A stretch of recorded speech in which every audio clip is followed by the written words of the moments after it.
नमस्कार।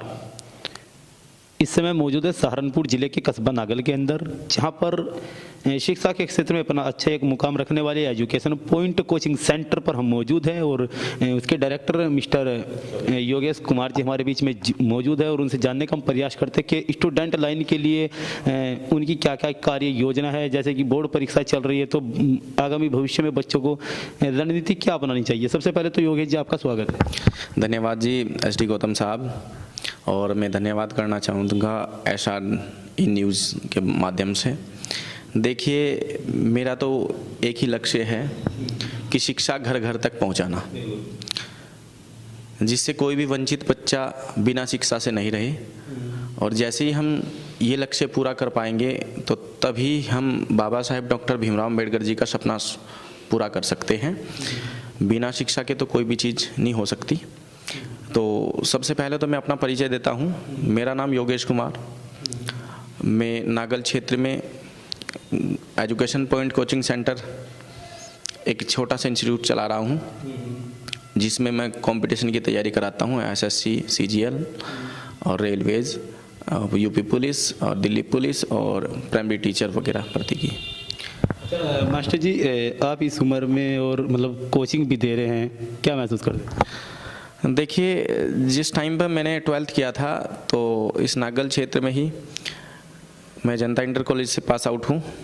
तो तब जैसे ही मैं कोचिंग करता था तो उस दौरान मैंने वो फेस किया जो शायद कुछ ही परसेंटेज फेस करते हैं, कुछ ही लोग फेस करते हैं। तो उसमें एक ही सपना था मेरा कि कम से कम उम्र में वो चीज़ किया जाए जो कभी मतलब कुछ ही लोग करते हैं। तो मेरा सपना ये था कि हम एक ऐसा प्लेटफॉर्म खोले जिससे कुछ गरीब बच्चे जिनके पास फीस की व्यवस्था नहीं हो पाती तो वो भी मतलब पढ़ सकते हैं। तो जैसे ही मेरा BSc हुआ था, मैं BSc मैथमेटिक्स और MSc मैथमेटिक्स हूँ, प्लस के B.Ed मेरा हो रखा है। और उसके बाद मेरा एक टीचर्स का एग्ज़ाम क्वालिफाई भी है केंद्रीय विद्यालय का।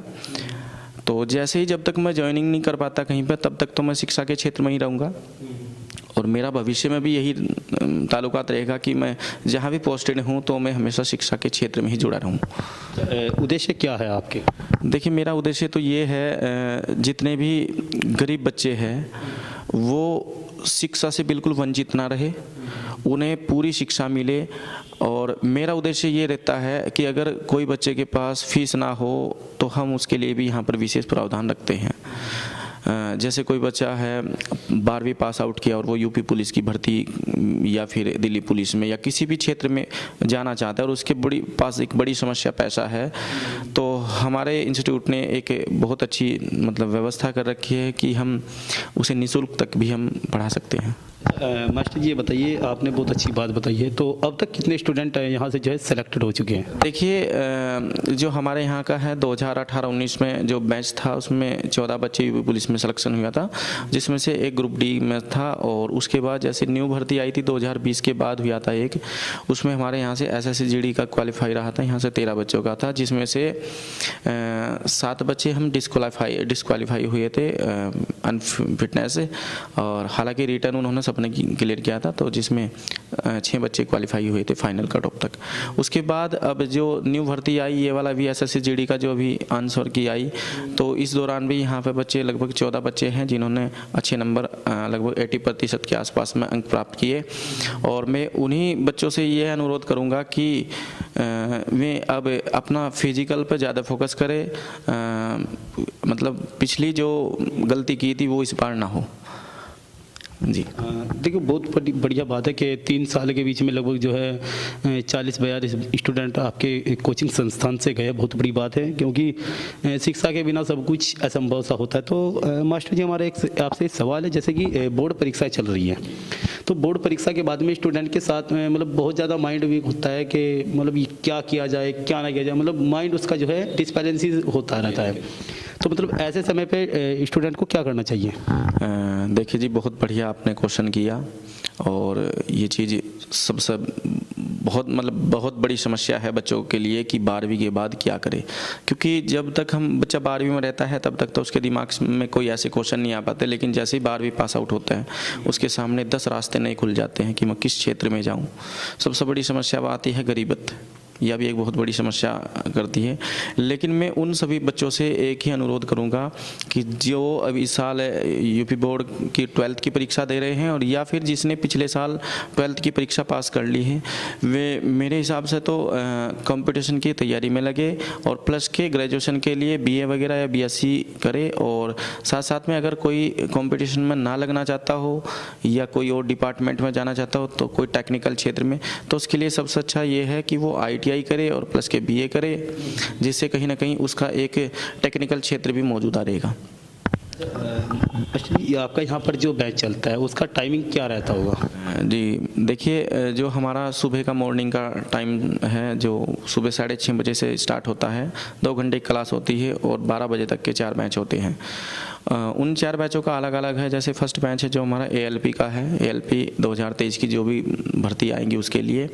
उसके बाद जो दूसरा बैच है हमारा यूपी पुलिस का है और तीसरा बैच है वो रेलवे और यूपी पुलिस कंबाइंड है। उसके बाद फिर 12 बजे क्लोज होता है सेंटर, उसके बाद फिर 3 बजे ओपन होता है और उस 3 बजे के बीच में 3 से 5 बजे के बीच में हम स्पेशल सुपर टेट की कोचिंग देते हैं, जिसमें यूपी टेट CTET के भी कुछ बच्चे मौजूद होते हैं।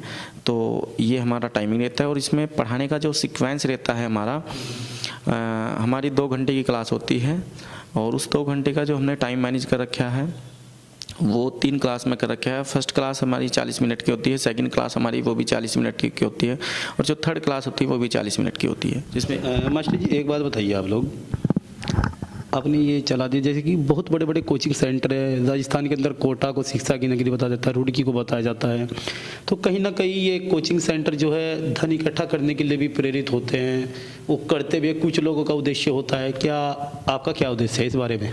जी बहुत बहुत धन्यवाद जी, आपने अच्छा क्वेश्चन किया। देखिए, मेरा उद्देश्य कोई पैसा कमाना नहीं है या कोई बिजनेस जोड़ना नहीं है कि मैं केवल ये एक पैसे के लिए करूं। मेरा उद्देश्य एक तो सबसे पहला है समाज सेवा और दूसरे नंबर पर इतना मैं जॉइनिंग पर आ जाता हूं, इतना मुझे, बल्कि मैं कोचिंग में बच्चे से ज़्यादा फीस पर भी नहीं फोकस करता हूं। जब भी कोई इमरजेंसी पड़ती तो ही बच्चों को बोलता हूं कि भाई फीस के लिए वो। तो मेरा मेन उद्देश्य समाज को शिक्षा से जोड़ना और समाज का उद्धार करना, ये मेरा उद्देश्य है। अच्छा मास्टर जी, एक बड़ा स्लोगन हमने आपके यहाँ पर देखा है लिखा हुआ कि शिक्षा वो शेरनी का दूध है, जो पिएगा वो दहाड़ेगा, मतलब ये प्रेरणा कहाँ से मिली आपको? जी देखिए, बिल्कुल आपने सही कहा कि शिक्षा वो शेरनी का दूध है, जो इसे पिएगा वही दहाड़ेगा। देखिए, बाबा साहब डॉक्टर भीमराव अम्बेडकर जी भी उसे मतलब क्षेत्र से आते थे जहाँ पर इतनी गरीबत थी, जहाँ पर खाने के लिए बड़ी समस्या, पहनने के लिए, ओढ़ने के लिए, बल्कि एक रहने के लिए ही बहुत बड़ी समस्या थी। तो उन्होंने एक मतलब इतने छोटे से परिवार में जन्म लेकर एक इतने बड़े संविधान का निर्माण किया। तो वो उनका एक ही उद्देश्य था कि शिक्षा। उन्होंने सबसे पहले भी अपने एक श्लोक में कहा था कि सबसे पहले शिक्षित रहो। अगर शिक्षित होगे तो हम संघर्ष भी कर सकते हैं, हम संगठित भी रह सकते हैं। तो इसी वजह से मैं तो यही कहूँगा कि शिक्षा ही एक ऐसा हथियार है जो हम इस पूरे समाज को आगे ले जा सकता है और इस दलदल से, इस गरीबी से आगे हमें बहुत आगे निकाल सकता है। देखिए, ये थे master Yogesh Kumar ji, education point coaching centre director Nagal. इनके माध्यम से हम लोगों को जानने का प्रयास हुआ। बहुत बहुत धन्यवाद मास्टर जी आपका।